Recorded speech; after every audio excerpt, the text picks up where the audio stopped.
My name is Greg Cronholm. I'm with the Texas Agriculture Extension Service, and we're here today to show you the type of damage caused by the western corn rootworm larvae feeding on young corn plants. In order to be able to see this damage, you need to be able to wash these roots in a bucket of water, and if you have a high pressure hose, that's even better. But once you've washed, you'll be able to see this damage which has occurred from the western corn rootworm. This damage on the corn root is very typical of that caused by the western corn rootworm larvae or the Mexican corn rootworm larvae. They often will feed or tunnel in the roots as they're growing out, and you will see these pruned roots here, and often they will prune it all the way back to the node. And in severe cases, they will completely eat off a node or several nodes all the way down to the very apex of the root.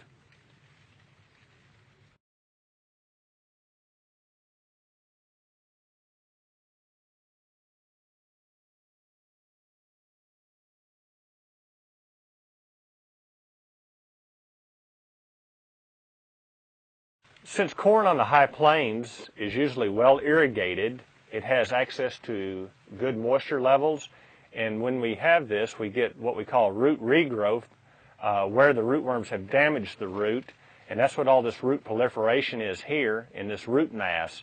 And under light rootworm infestations, this usually doesn't affect yield at all, but this is an indicator that they did have fairly heavy damage earlier, but with the irrigation, the roots were able to regrow.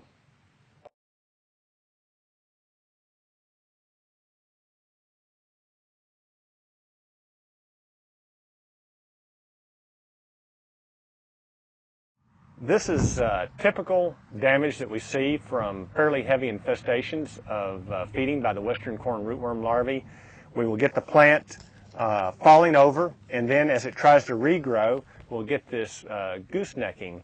Initially, the plant falls over, but after we have some irrigation water, it will initiate some of the brace roots here to prop the plant up, and then it will begin to grow again.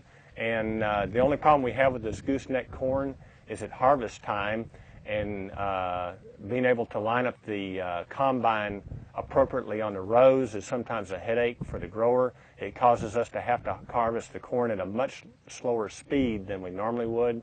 So this is one problem that we see from damage by the western corn rootworm.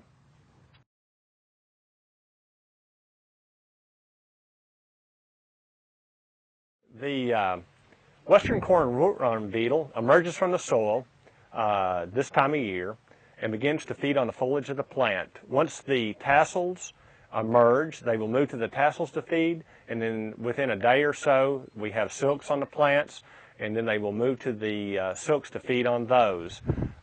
Typically it takes a large number of beetles to cause any significant silk pruning. We generally think of 8 to 10 beetles per plant as being a threshold for causing damage or potential damage to pollination of the corn. Once these beetles have been out here for a period of time, they will mate. The females will move to cracks in the soil. They'll lay eggs in this soil, and then those eggs will overwinter. The following spring, these eggs will hatch based on heat unit accumulation and presence of corn.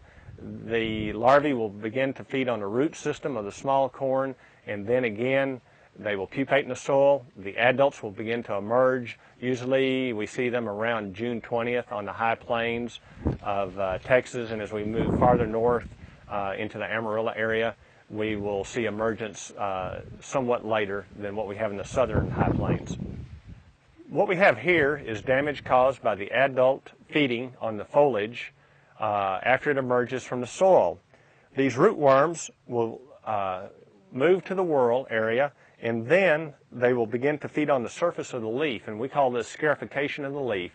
It sometimes looks like some other insect damage like that of fall armyworm or southwestern corn borer or either European corn borer, but once you have seen this damage versus that caused by the southwestern corn borer, you will be able to recognize the difference in these two types of feeding damage. These leaves here are to show you the difference between western corn rootworm foliage feeding and that caused by the southwestern corn borer. This leaf shows the scarification caused by the western corn rootworm adult feeding. It can sometimes look like that caused by the southwestern corn borer. These small areas here were caused by the larvae as the leaf was unrolling in the whorl. But again, you get these longitudinal areas in the leaf surface that if you hold them up to the light, you'll see that they are just one layer of cells thick. As the plant progresses and grows, these areas will fall out, leaving blank areas in the leaf surface. Again, this is caused by southwestern corn borer. That caused by the western corn rootworm tends to stay there on the leaf, dries up, and then falls out at a much later date in the season.